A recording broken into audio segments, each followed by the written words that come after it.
Investissement socialement responsable, qu'est-ce que c'est? Alors c'est simple. Avant, l'investissement financier des entreprises, c'était placer de l'argent en bourse, investir dans un secteur financièrement porteur sans trop se soucier du reste, ou encore soutenir la délocalisation. Mais tout ça, c'est fini. Aujourd'hui, les choses ont changé car les défis écologiques et sociétaux sont au centre de toutes les attentions. Et oui. Donc, depuis quelques années, est apparu l'investissement socialement responsable, ou ISR pour les femmes d'acronyme. Et oui, il y en a. Ah, si, je vous jure. ISR, soit le fait d'appliquer au domaine de l'investissement financier la notion de développement durable. Et plus précisément, qu'est-ce que c'est? Alors, au départ, c'est un concept anglo-saxon. A way of shooting investments in companies engaged in sustainability. Oh, pardon. Oups, on va le faire en français plutôt. L'ISR, pour une entreprise, c'est tout simplement donner du sens à son épargne en choisissant d'investir dans des sociétés qui intègrent dans leur modèle de développement des notions à la fois financières et extra-financières, comme l'environnement, les questions sociales, éthiques et de gouvernance.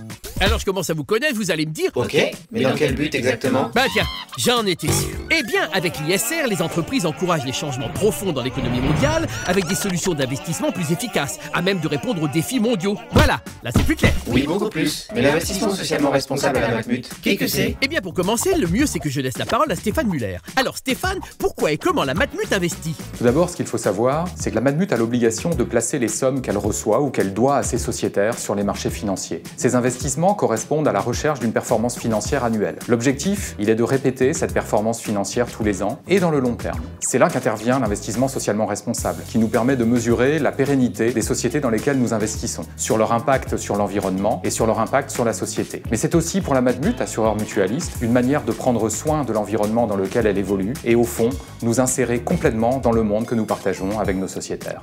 Est-ce que vous voulez des exemples d'ISR à la Matmut? Oui! Eh bien, depuis plusieurs années, la Matmut réalise une multitude de placements verts. Non. Mais non, enfin... Voilà. Donc, par exemple, la Matmut agit contre le réchauffement climatique et pour la transition énergétique avec la politique d'exclusion charbon mise en place par sa filiale de gestion d'actifs Ophi Asset Management. Et la liste des placements responsables est encore longue. La Matmut investit aussi dans les fonds suivants. Le Swen Impact Fund for Transition, spécialisé dans la méthanisation et l'hydrogène renouvelable. Le fonds Brownfields en faveur de la dépollution et de la réhabilitation de friches industrielles. Le fonds Microfinance Initiative for Asia, qui favorise l'intégration sociale des femmes dans les zones rurales en Asie. Sans oublier le premier fonds d'investissement mutualiste à impact social et environnemental pour le secteur de la santé et du médico-social. Et oui, dans le fond, ça fait beaucoup de fonds. Et plein de placements verts, hein? Ah, bah, là, je vous vois plus, tiens.